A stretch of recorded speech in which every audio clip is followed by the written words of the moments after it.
In a packed congressional hearing with 14 cameras rolling and over 9 million viewers watching live, Alexandria Ocasio-Cortez delivers a bold defense of immigrant rights, only to have her words distorted and broadcast by a major network just 3 hours later. As outrage explodes nationwide, she's left isolated, losing over 250,000 followers overnight, while her allies go silent. But one person doesn't: Congresswoman Jasmine Crockett. With just 72 hours and one silver USB drive, Jasmine risks everything to expose the conspiracy in front of the world.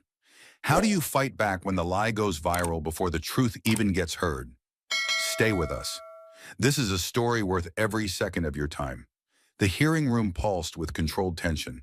Dozens of congressional staffers stood rigid along the walls, hands behind backs, faces unreadable.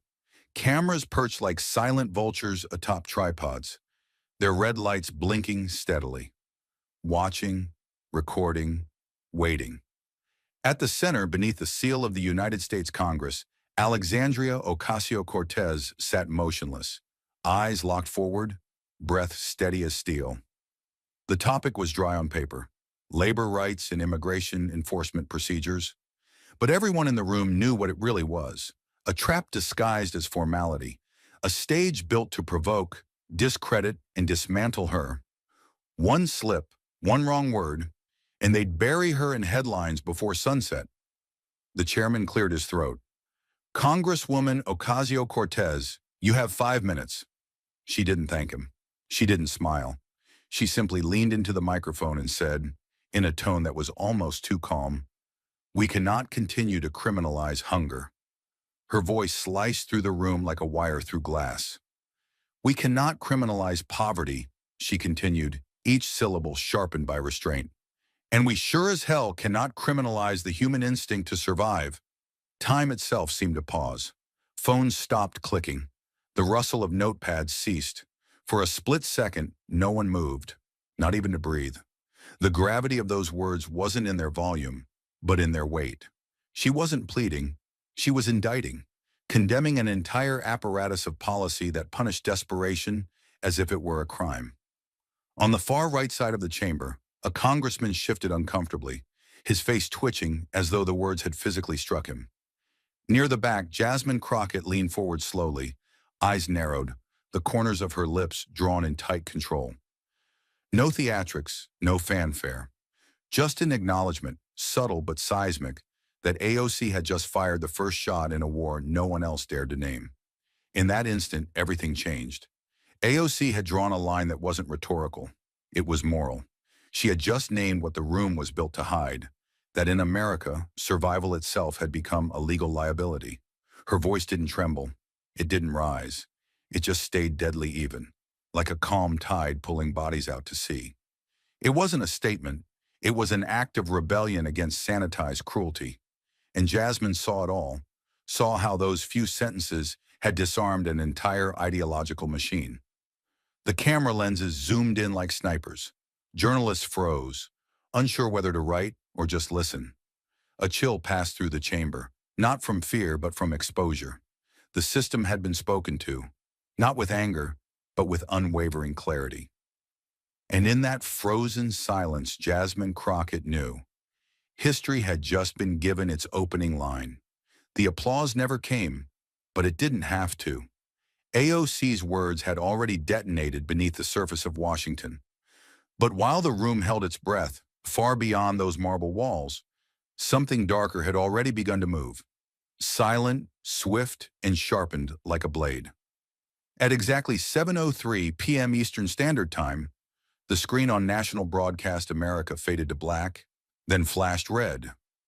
Breaking: AOC defends immigrant crime. The anchor appeared center frame, tie crisp, expression calibrated to signal danger. "Tonight," he intoned, "a sitting member of Congress makes a statement that may shock you."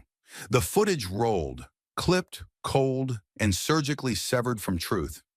Gone were the words about hunger, about poverty, about survival. All that remained was a single manufactured line: "We cannot criminalize immigrant crime." It was not a mistake. It was a message, weaponized and reassembled like a political ID. The screen cut back to the anchor, who leaned closer and asked, "Is this what leadership looks like in America now?" By 7:11 p.m., the story had metastasized. Dozens of media sites reposted the clip with headlines that bled outrage. AOC defends lawbreakers? Congresswoman or cartel apologist? A still image of her mid-sentence, eyes intense, mouth slightly open, circulated with captions designed to destroy.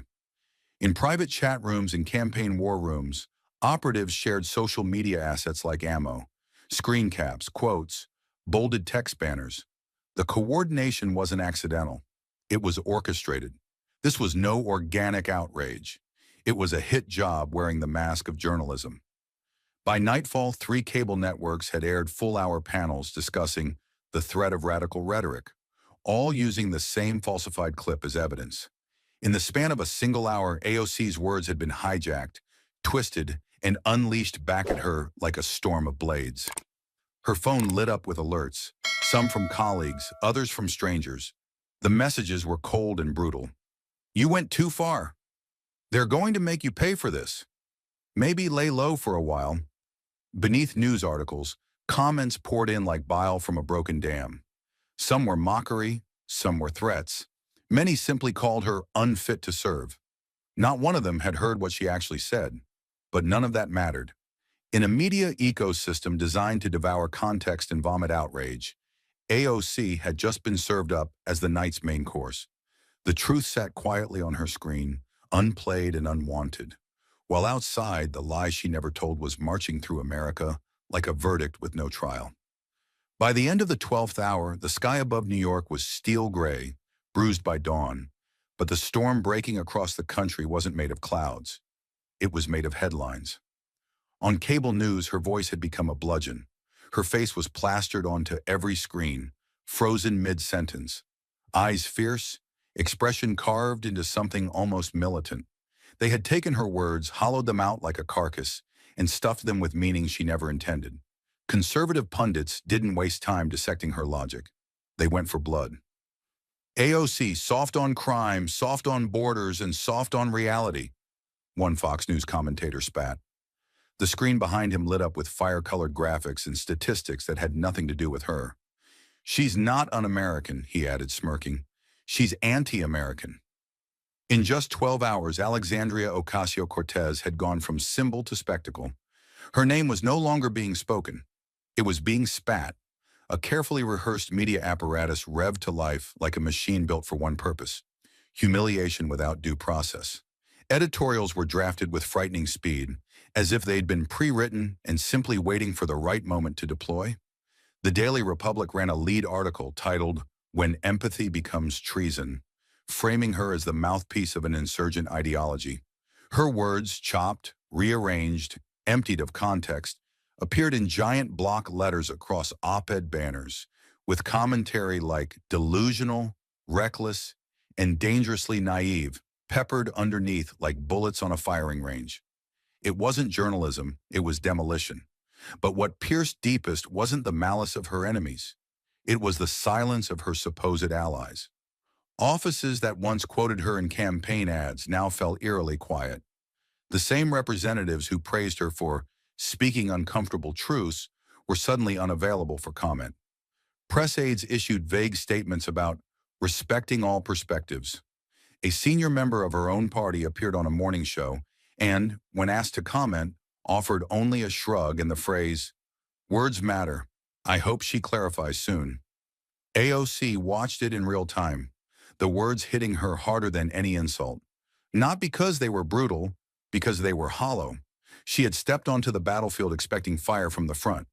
What she didn't expect was retreat from behind. By midday, the numbers began to drop.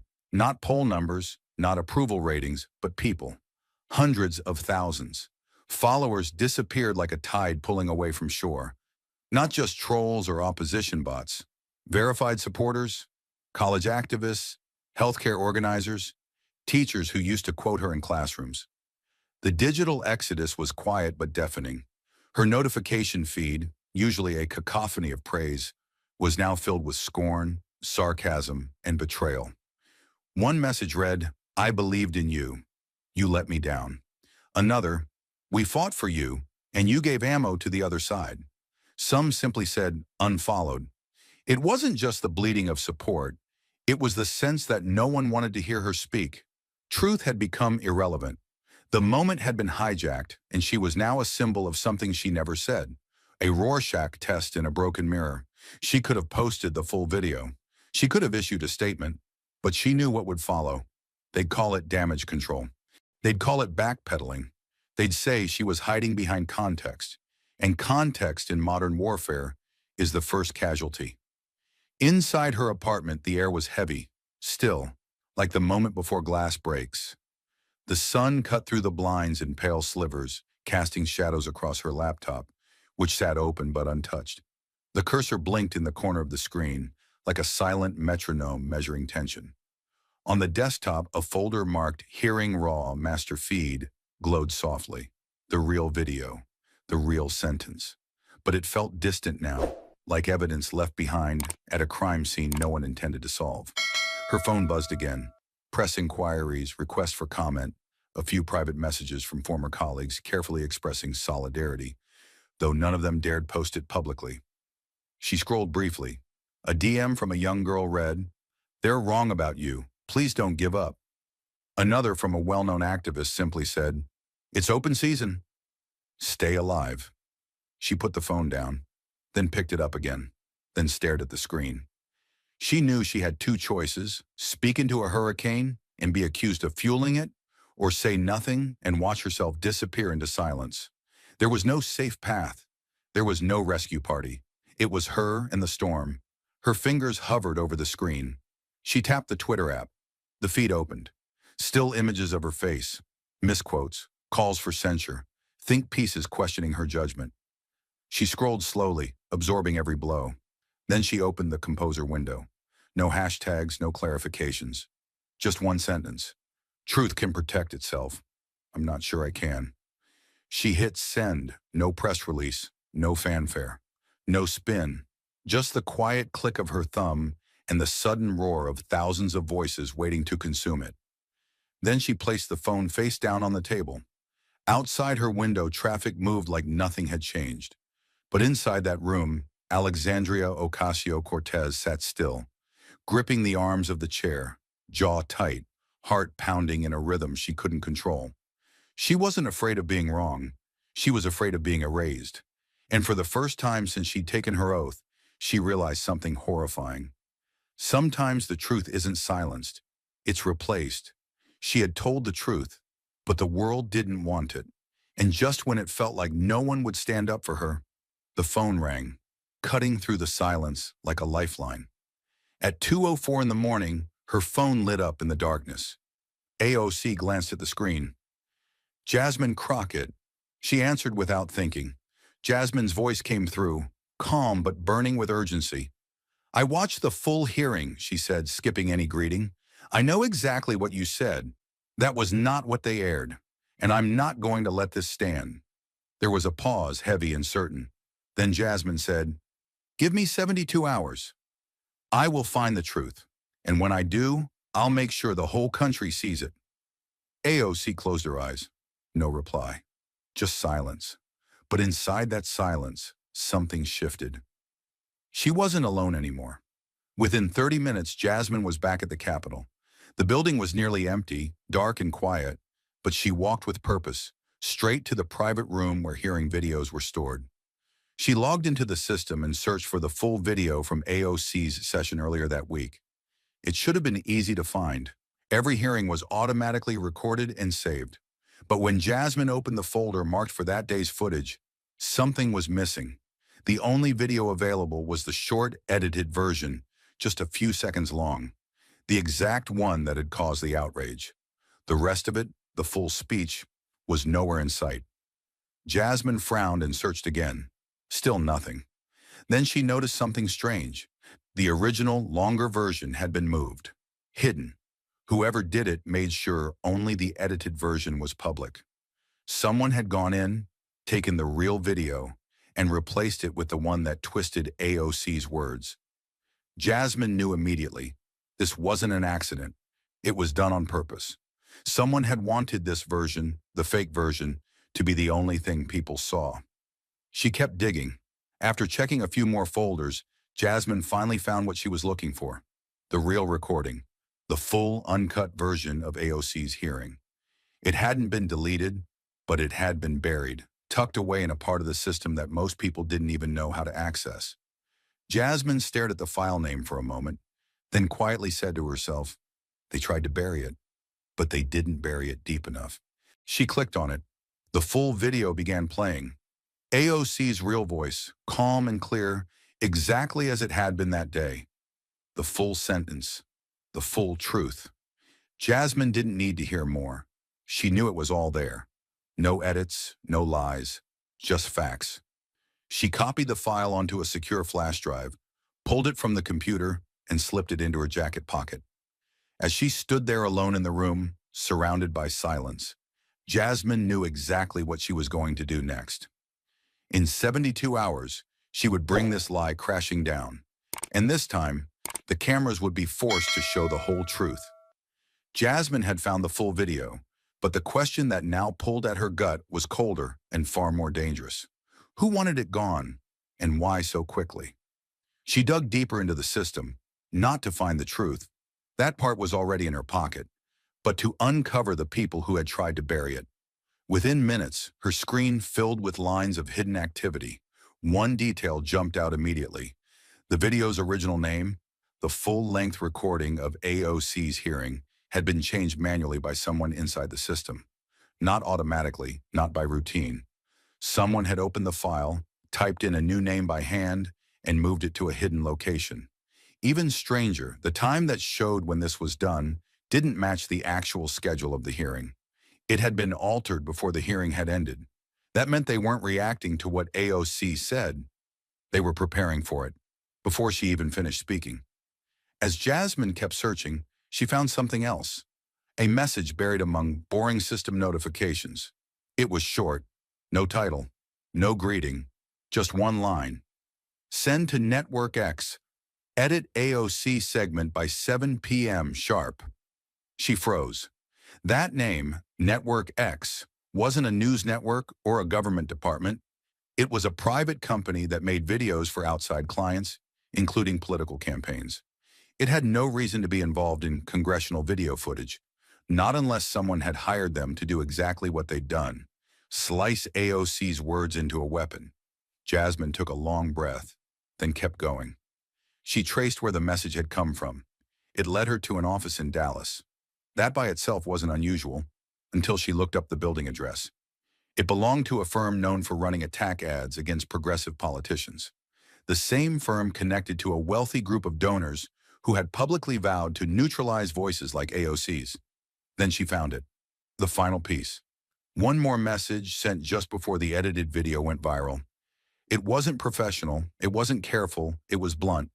The subject line read, "Monday, we take her down." The message itself was even more brutal. Cut the human survival line completely. Change the message. Hand it off to the media team for full rollout. Jasmine leaned back in her chair, staring at the words. This wasn't a mistake. It wasn't a misunderstanding. It was a plan. Someone had made the decision to change what AOC said, to remove the most powerful part of her speech, and then rush the new version to the public before anyone could ask questions. Not because it was wrong, but because it was too real, too honest, too dangerous to their agenda. She didn't speak. She didn't move. But inside, something hardened. She had seen lies before, but never this deliberate, never this cruel. They hadn't just twisted the truth. They designed the lie in advance and set the trap before the first camera had even started rolling. They had twisted her words into a weapon and used it to strike fear into the nation. But now, with the truth clenched tightly in her hand, Jasmine Crockett wasn't coming to argue. She was coming to expose. The chamber was packed, humming with the quiet dread of anticipation. Lights above burned hotter than usual, and the weight of silence made every creak of leather, every shuffle of paper feel like thunder. Lining the front rows were press crews, journalists, and aides, all armed with notepads, microphones, and prepared headlines. Behind the curved desk sat a panel of lawmakers, eyes half-lidded, expressions unreadable.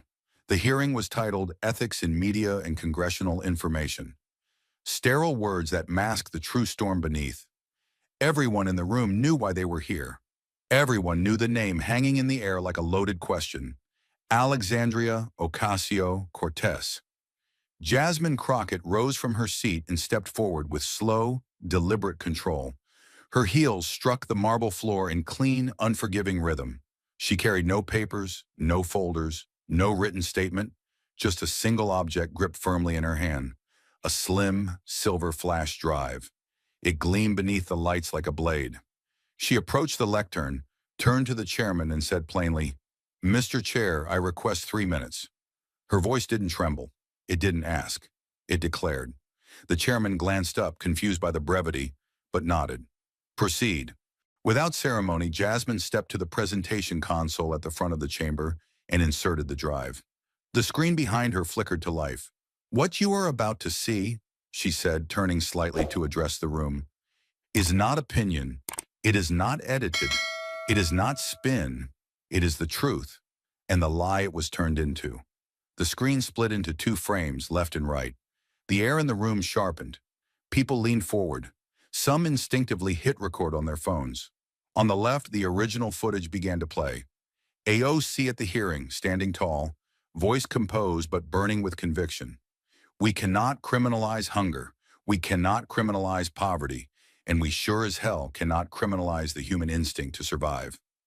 On the right, the version shown across every major network. "We cannot criminalize immigrant crime." The cut was jarring, brutal, intentional.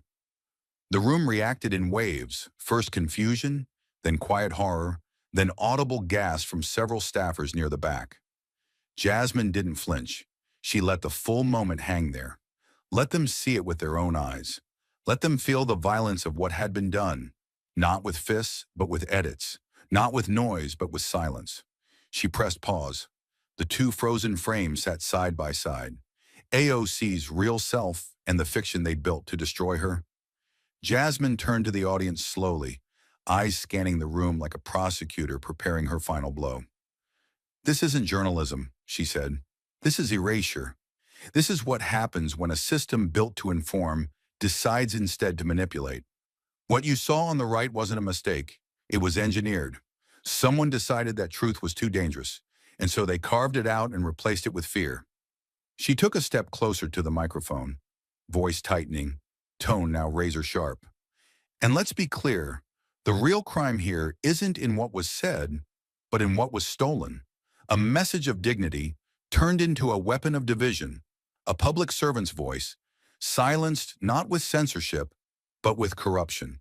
She paused, letting that sink in, letting the reality hang above them like a gavel that hadn't yet dropped. "So I'll ask each of you, and every camera watching, which version of that woman are you going to remember? The one who spoke the truth? Or the one they built to make you hate her?" The chamber remained frozen. No breath dared break the moment. For a single instant, no one in that room could pretend they hadn't seen what they'd seen. Jasmine didn't smile. She didn't nod. She simply stepped back from the screen, the silence behind her roaring louder than any applause ever could. The room was still reeling from the contrast of the 2 videos. But Jasmine wasn't finished. Truth alone wasn't enough, not when the lie had a name, a sender, and an address. Now it was time to drag that lie into the light, name by name, line by line. Jasmine turned away from the screen, her footsteps deliberate as she returned to the podium. Her eyes didn't scan the room. They locked forward, cutting through silence like a blade through glass. "You've seen what they did," she began, voice steady and unshaking. "Now let's talk about who did it." She reached into her folder and pulled out a single printed page. White paper, black ink, damning truth. She held it up for just a moment, letting the weight of what it represented settle on every shoulder in the room. Then, with precision, she inserted a second USB into the console beside her and tapped the screen. The monitor changed. Gone were the split-screen videos. In their place, an email appeared.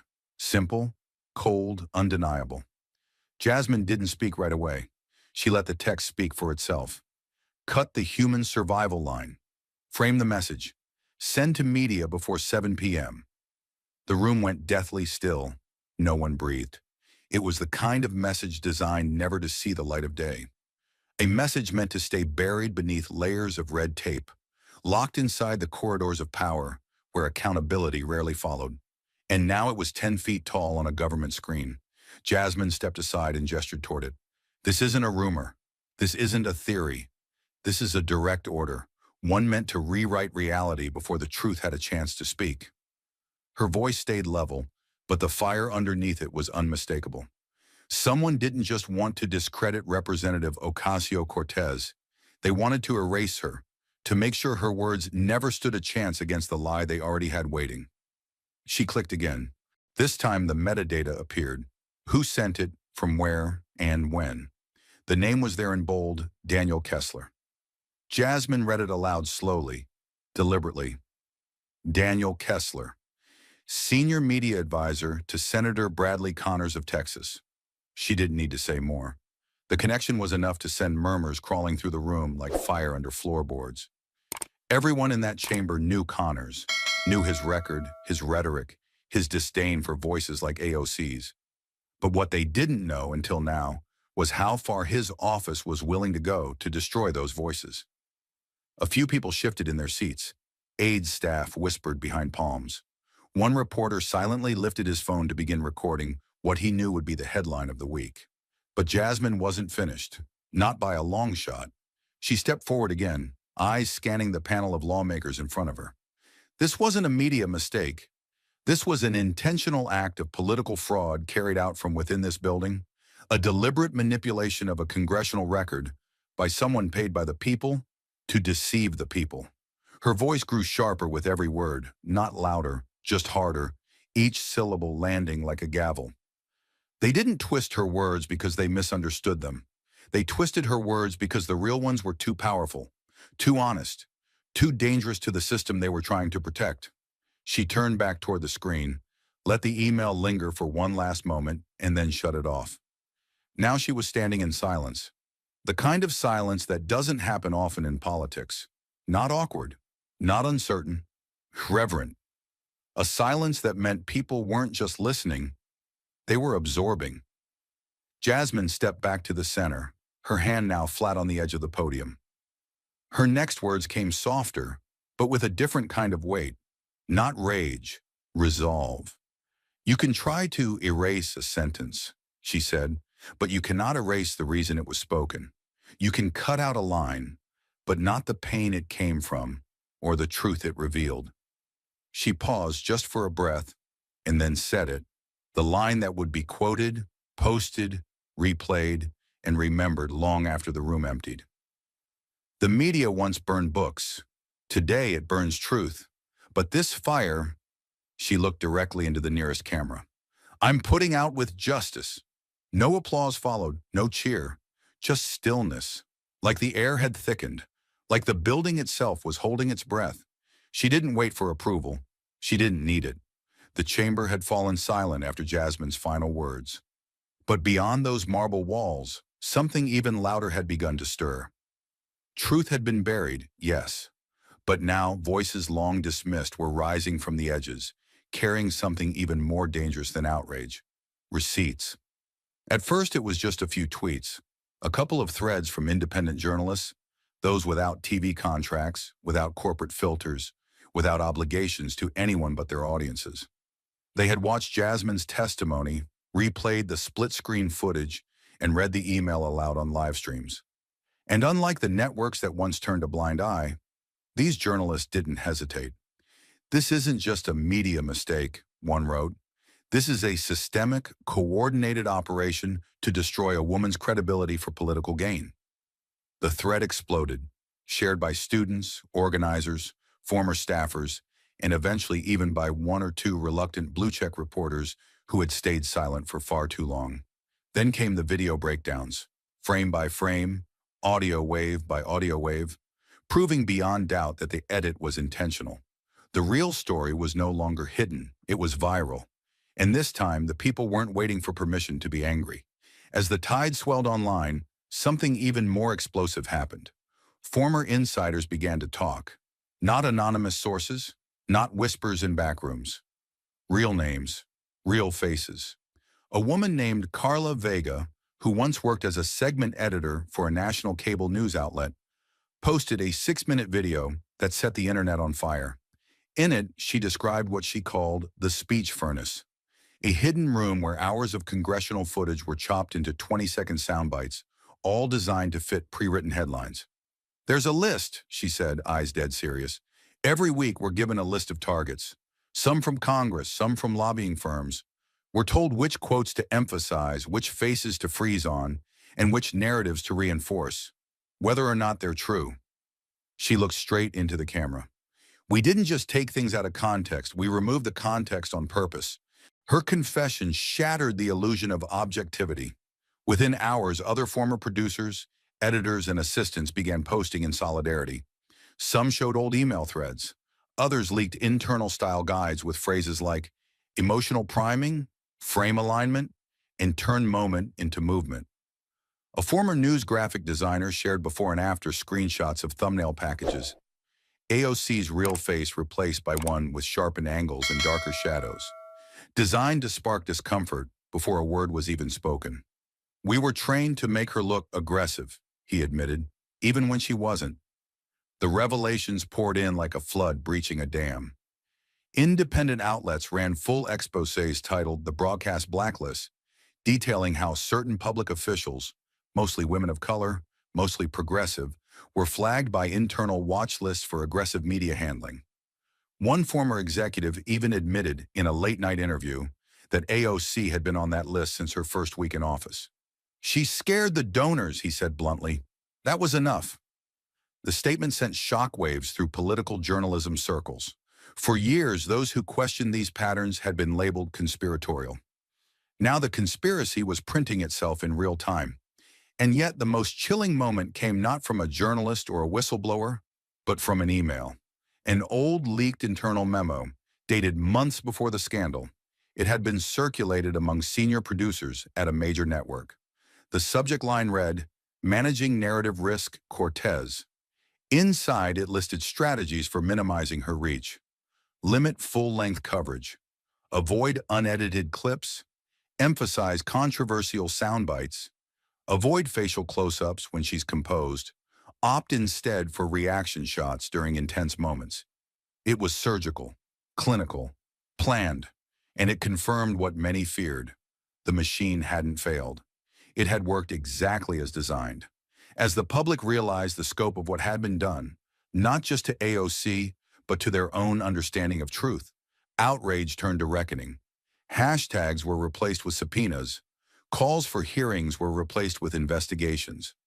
Networks began scrambling, issuing half-hearted statements, insisting on editorial independence and isolated incidents. But the damage was done. The curtain had been pulled back. And what stood behind it wasn't journalism. It was performance, profit, power. But perhaps the most powerful moment came when an elderly man, Miguel Santiago, a retired editor from a local Spanish-language station, called into a live stream with tears in his eyes. "We spent decades fighting for a free press," he said. "We marched. We published stories they tried to bury. We risked everything. And now I watch these people sit in air-conditioned studios and erase truth because it doesn't fit the poll numbers." His voice cracked. "I didn't survive dictatorship just to watch democracy rot from inside its own newsroom." That moment hit differently because it wasn't political, it was personal. It reminded people that truth is not an opinion, it is a right, and it must be defended, especially when it's inconvenient, especially when it's under attack. In the end, Jasmine hadn't needed to speak again. The country was speaking for her. AOC, once isolated, now had an army of journalists, of former insiders, of citizens who had been lied to one time too many.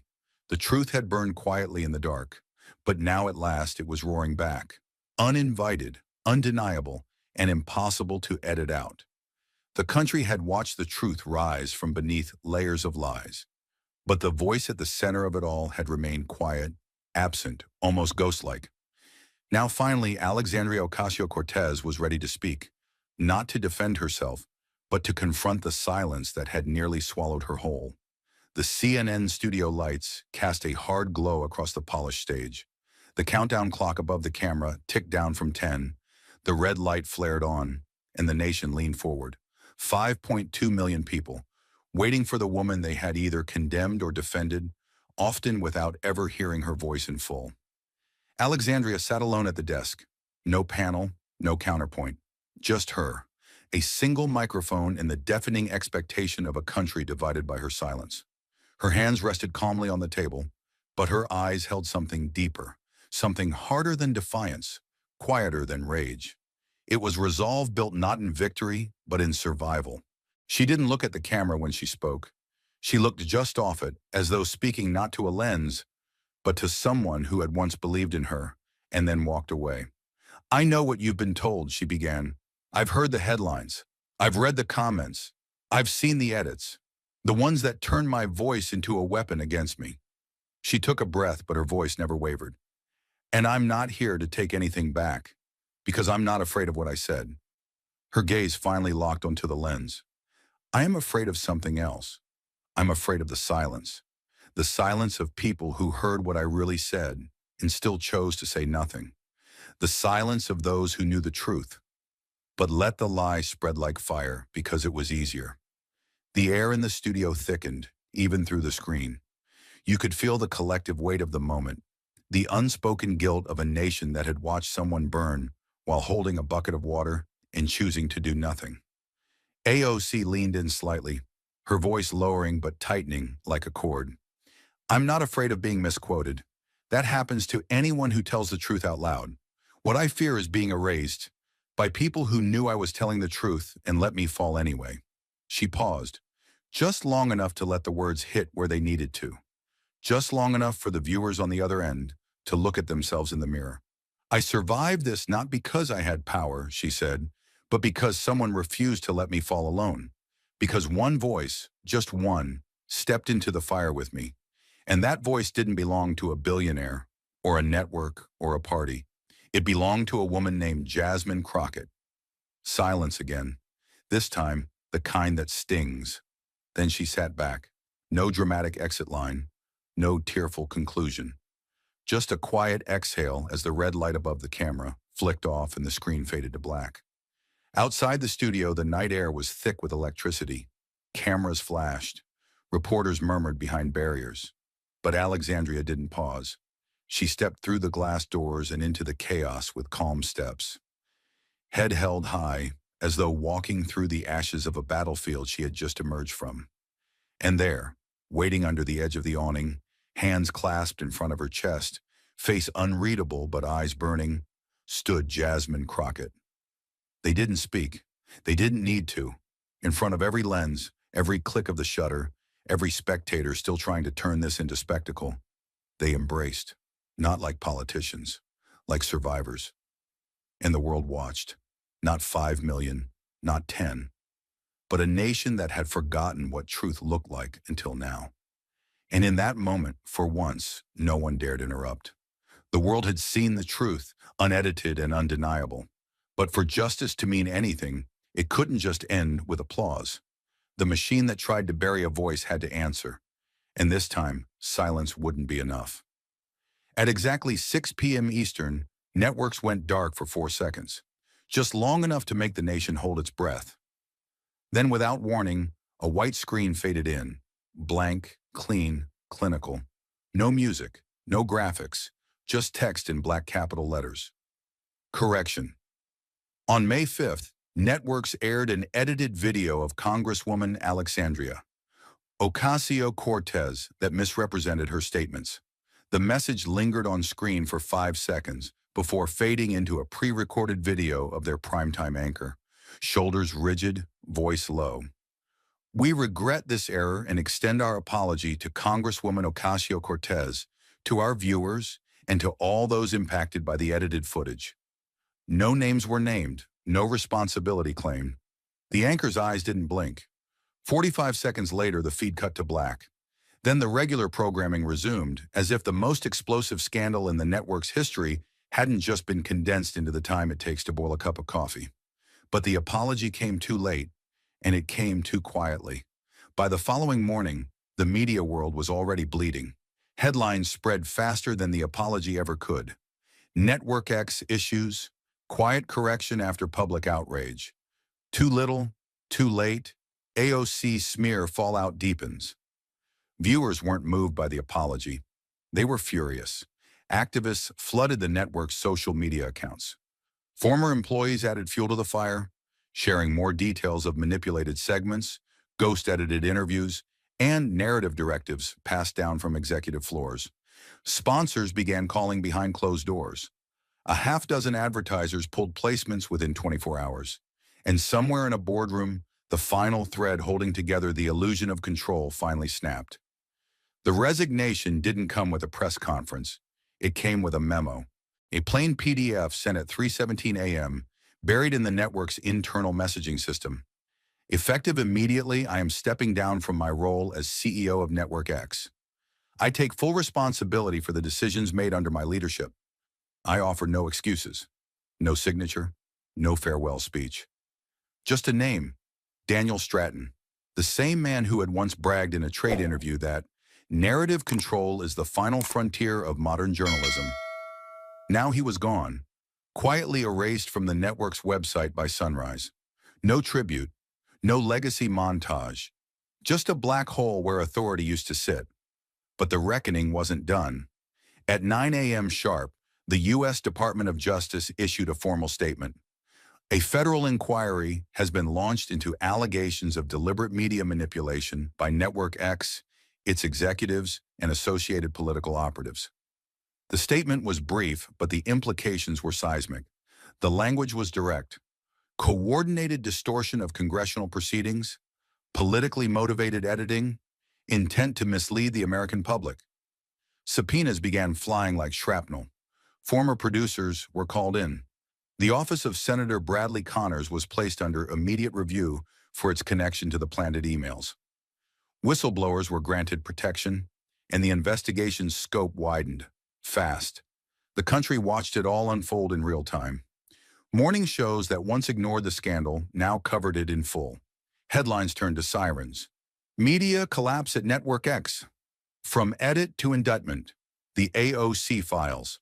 Citizens who had once taken what they saw on screen as gospel now questioned everything. Viewers weren't just angry, they were betrayed. And betrayal, when fed truth, becomes something far more dangerous than outrage. Memory. Meanwhile, the network scrambled to stop the bleeding. Emergency meetings were held. Lawyers were hired. Spin was deployed. But nothing could bury what had already surfaced. Not when it was etched into the nation's consciousness. Not when 5.2 million people had watched Jasmine Crockett stand before the world and show them, frame by frame, how a democracy nearly choked on a lie. And now the people were choking back. The flames of scandal had cooled, but the scars remained etched across the nation's conscience. And now, 1 year later, inside a packed auditorium lit by the echoes of truth, Jasmine Crockett stepped back into the spotlight, not to reopen old wounds, but to make sure no one forgot who tried to silence whom. The Truth in Politics conference wasn't a typical event. There were no red carpets, no cocktail receptions, no hollow applause for empty slogans. It wasn't about brands. It wasn't about legacy. It was about survival, of facts, of integrity, of democracy itself. Held inside the marble rotunda of the National Press Forum in Washington, D.C., the event had drawn journalists, whistleblowers, policymakers, and citizens from across the country. The seats were filled, the aisles were full, the air buzzed with anticipation as if history had walked into the room and decided to sit in the front row. And at its center, standing behind a simple black lectern with no teleprompter, was Congresswoman Jasmine Crockett. She didn't read from notes. She didn't posture. She stood with her hands flat on the podium, looked into the eyes of every person watching, and spoke in the same voice that had once shattered the illusion of safety in a congressional hearing room. I spent most of my life learning how to argue in a courtroom, she began, her voice steady but resonant. I was trained to defend people, to defend facts. But that day, on the floor of the House with the truth buried beneath edits, with silence hanging over justice like fog, I wasn't arguing a case. She paused, eyes narrowing. I was arguing for the soul of a country that was being led by a lie. The room went still. Not quiet, still, like the breath of the entire crowd had synchronized to match hers. She continued, "It wasn't about winning. It wasn't about party lines or polling numbers. It was about whether the truth still mattered when no one wanted to hear it." Her voice tightened, her fingers curling around the edge of the podium. They didn't just try to break Alexandria, they tried to write her out of her own story. And the scariest part? It almost worked. A ripple moved through the audience, but Jasmine didn't pause. They came for her words. They cut them, rearranged them, packaged them like poison, and handed them to the public with a smile. And for days, no one questioned it. Not the networks, not the party, not even some of the people who had once marched beside her. Her voice cracked, just slightly, because it's easier to believe the lie you've already swallowed than to admit you were part of it. Cameras clicked softly in the background, but no one interrupted. She let the silence hold. Then, she stepped back from the microphone and tapped the screen behind her.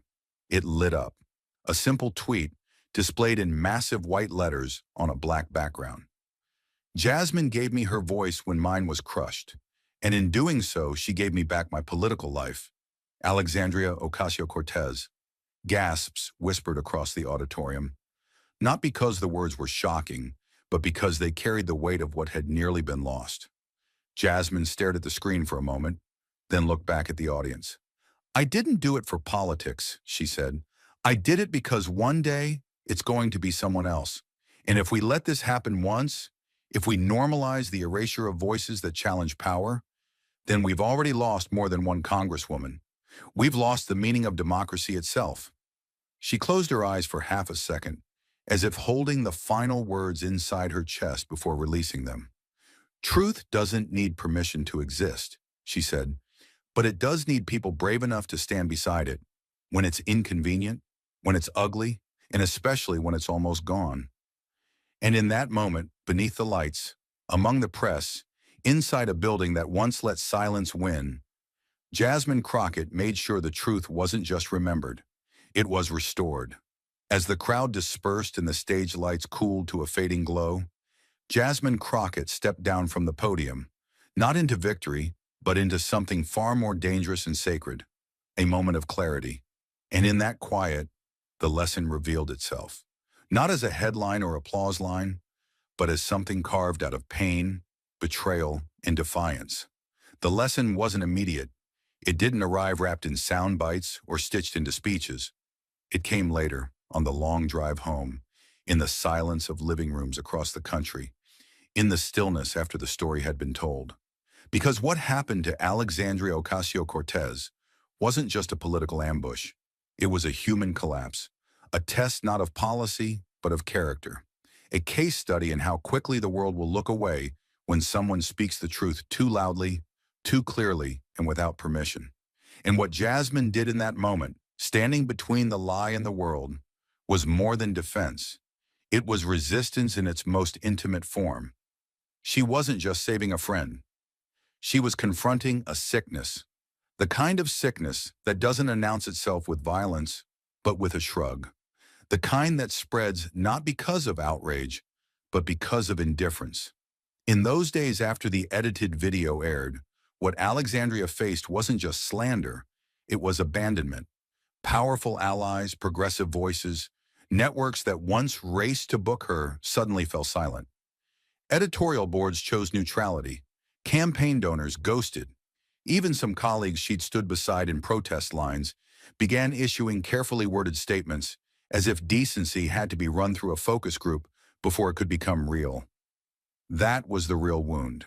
Not the lie, but the silence that let it breathe. And so, when Jasmine stood up, not with a press release, but with the full footage, the receipts, the timeline, and the courage to call names, she did something that shocked the system more than the scandal ever did. She refused to play along. She didn't wait for permission. She didn't test the political winds. She didn't do what was easy. She did what was right. That is the lesson. That has to be the lesson. Because the truth is, most people don't lose their voice when it's stolen. They lose it when no one offers to carry it. They lose it when lies are easier to digest than uncomfortable truths. They lose it when justice is scheduled for after the news cycle ends. And what happened to AOC happens everywhere. It happens to women in boardrooms who speak up once and are labeled difficult forever. It happens to teachers who point out injustice in the curriculum and are told to focus on the basics. It happens to young organizers in small towns who are shouted down with, "Don't make this political." It happens to whistleblowers who are told their loyalty matters more than their integrity. It happens to truth tellers who are asked to smile while they're being erased. That's why Jasmine's act mattered. Because in a world engineered to discourage confrontation, she didn't hesitate to confront. In a system designed to reward silence, she chose noise. In a profession bloated with performance, she chose principle. And not because it was fashionable, but because it was necessary. She reminded us that integrity isn't an instinct, it's a decision, and it's never a convenient one. The lesson is this: justice isn't always a thunderclap. Sometimes it's a whisper in a hallway, a single voice saying, "No, that's not what she said." A pair of eyes watching the screen and refusing to unsee what's been done. A hand reaching into the fire not to pull someone out, but to stand there beside them until the flames back off. Because that's what Jasmine did. She didn't rescue Alexandria. She refused to let her be left alone. And in doing so, she reminded a country of what it means to stand for someone when no one else will. But the lesson is also darker, sharper. Because for this act of truth, Jasmine faced backlash. She was accused of grandstanding, called a radical, asked by consultants, was it worth it? And yet she never flinched. Because when the machine comes for one of us, it's already coming for all of us. And unless someone interrupts that machinery, unless someone jams the gears with their body, their voice, their name, we all become complicit. That's what Jasmine taught us. That courage isn't measured by volume, it's measured by proximity to consequence. And she stepped directly into it. That's the most human part of all, because it would have been easier to stay quiet, to let AOC take the hit and rebuild her reputation slowly in carefully crafted interviews and image rehab campaigns. Jasmine could have protected herself, protected her seat, protected her standing. But she didn't. She chose the fire. She chose the weight. She chose to carry the part of truth that was too heavy for one person to lift alone. And what happened next? The hearings, the exposure, the apology, the resignation, the federal investigation. None of it would have happened without her refusal to look away. So what does it all mean? What's the real takeaway? It means that power doesn't fear anger. It fears clarity. It fears people who speak with nothing to lose. It fears truth wrapped in discipline. It fears those who refuse to be baited into rage, but also refuse to be silenced into civility. And the lesson, the hard and beautiful lesson that Jasmine Crockett etched into the country's conscience is this: if you don't fight for someone when they have been distorted, erased, and left alone, you don't just lose them, you lose yourself. Because someday it will be your voice. Someday it will be your words, twisted out of context. Your truth reduced to a headline. Your silence mistaken for guilt. Your allies suddenly out of office, offline, or out of reach. And in that moment, you won't need a movement. You'll need a person. Someone to stand and say, "That's not what she said, and I won't let you lie about it." That's what Jasmine was. That's what we all need to become. Because in the end, justice isn't a destination. It's a chain. And every time we speak out, every time we refuse to forget, every time we lend our voice to someone who's lost theirs, we add another link. And maybe, just maybe, we make it strong enough to hold. The applause had ended, the lights dimmed, and the crowd dissolved into history. But the truth had not. It remained not as closure, but as a summons.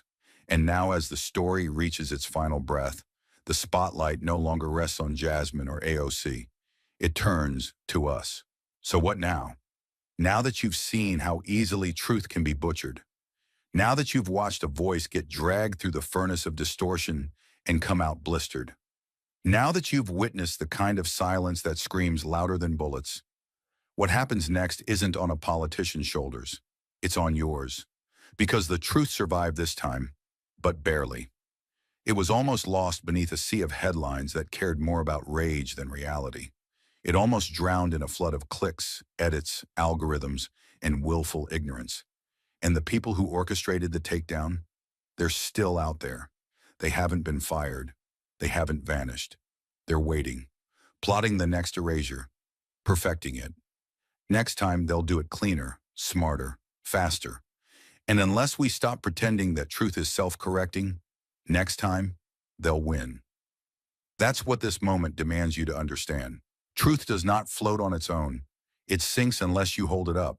And when it sinks, it doesn't just take one voice with it. It takes hope. It takes justice. It takes the last fragile pieces of trust we have in each other and pulverizes them until we stop believing anything matters. That's not drama. That's history. So what can you do? Start with this. Stop being a spectator. Because injustice feeds on spectators. It thrives when good people assume that someone else, someone louder, richer, more connected, will step in. It feeds when we tell ourselves it's not our fight, or too complicated, or probably not as bad as it looks. That's how it survives. So break the cycle. Be the one who watches closer. Be the one who pauses when others scroll. Be the one who asks, why was this edited? Who benefits from this angle? What got cut out before this clip went viral? Be the one who rewinds the tape and presses play again, this time with your eyes wide open. Because lies don't hide in shadows anymore. They hide in plain sight, in headlines that sound too neat, in sound bites timed to go viral at exactly 7:01 p.m., in posts that seem tailor-made to trigger you, not inform you. And when you share without checking, when you rage without reading, when you believe without demanding proof, you're not just being fooled, you're being used. Don't be useful to your own deception. Start small. Demand full footage, not fragments. Support local reporters who still believe facts matter more than framing. Cancel your loyalty to outlets that lie, then apologize in tiny footnotes 3 days later. When a friend posts something that feels off, don't ignore it. Ask questions. Push back. Say, where did this come from? Say, show me the rest. Say, prove it. Because every time you do, you weaken the machine that almost erased AOC, the machine that will try again, the machine that sees the truth as an obstacle, not a compass. And if you think you're too small to matter, remember this, so was the lie. It started small. Just one sentence stripped of context, just one clip, just one email with the subject line, cut it before it spreads. But it nearly brought down one of the loudest, clearest voices of our time. So imagine what your one pushback could stop. This is the moment you decide what kind of citizen you want to be, not what party you support, not what issues you post about, what kind of person you are when the truth is under attack. Are you the one who turns away, or the one who turns around and walks straight into the fire? Because Jasmine didn't have a viral campaign ready. She didn't know the ending. She didn't even know if the truth would survive. But she still stood up. She still pressed play on the uncut video. She still read the name behind the doctored file out loud. And in doing so, she showed the rest of us how to fight. So don't thank her with applause. Join her. When the next voice is silenced, speak louder. When the next injustice is buried, dig harder. When someone tells you it's not worth it, look them in the eye and say, it has to be. Because if we don't do this now, we may not get the chance to later. This isn't about saving politicians. It's about saving a world where the truth still has a pulse, where facts can breathe, where justice can stand without being mocked, edited, or erased. So organize, mobilize, memorize what happened here, and carry it forward. Carry it into the classroom. Teach students that asking questions is not disrespectful. It's survival. Carry it into newsrooms. Demand that accuracy never be sacrificed for engagement. Carry it into churches, into city halls, into coffee shops and group chats, and anywhere lies slip in dressed as outrage. Make it personal. Because this story may have started in Congress, but it ends where you are sitting now. If you've ever been lied about, if you've ever told the truth and been punished for it, if you've ever been afraid to speak because of what might happen after, you already know what's at stake. And if you haven't yet, wait, because someday it will be your words they twist, your silence they expect, your voice they erase. And in that moment, you will look around, and you will either find a world full of people who remember Jasmine's fight or a world that forgot it. You get to choose which one we become. But make no mistake, this is not just a story about justice. It's a blueprint. It's a test. It's a line drawn in the sand between those who believe in surface and those who believe in substance. And the next time the fire comes, the next time the system decides someone's voice is too dangerous, too raw, too inconvenient to keep alive, the next time the edits start and the footage disappears and the whispers grow loud, you will be the one holding the match. Will you light another lie? Or will you burn down the silence? The choice is yours. It always was. And maybe that's the question that matters most. Not what we do today, but how we'll be remembered tomorrow. Because long after the scandal fades and the headlines disappear, someone will ask what we did when truth was on the brink, when voices like AOC's were being shredded into sound bites and fed to an audience hungry for outrage. They won't care about our intentions. They'll ask, did we stand by and let it happen? Or did we fight for what was real? This story was never just about politics. It was about what happens when a lie is engineered, when silence becomes weaponized, when good people scroll past injustice because it feels too heavy to carry. And that weight, it belongs to all of us now. If you're looking for a place to begin, start with this. Stop being passive. Question what you see. Demand full footage, not fragments. Share what's real, not what's viral. Challenge the headlines. Push back against the machine that almost erased her. One voice can shift the current, and yours might be the one that turns the tide. Because Jasmine Crockett didn't save the truth by being perfect. She saved it by being present.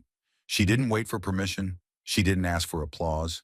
She stood up because no one else would. And in doing so, she gave us more than justice. She gave us a map. Now follow it. In your schools, in your news feeds, in your dinner tables and town halls, make truth your reflex. Make courage your habit. And when you see another voice being targeted, edited, isolated, don't wait. Move, speak, be the firewall. The next voice they come for might not have a Jasmine watching. It might be yours. And when it is, when the narrative turns and the crowd goes silent, may you remember what she did. May you remember that one person armed with facts and fire can stop a lie dead in its tracks. Let that person be you. Let it start now. Let it never stop. Thank you for watching until this moment and for standing with us on this journey for justice. Your support means everything. Like, subscribe, and turn on notifications so you never miss what's next. And we'd love to hear your thoughts. Leave a comment below and let us know what moved you most in this story. Together, our voices make a difference.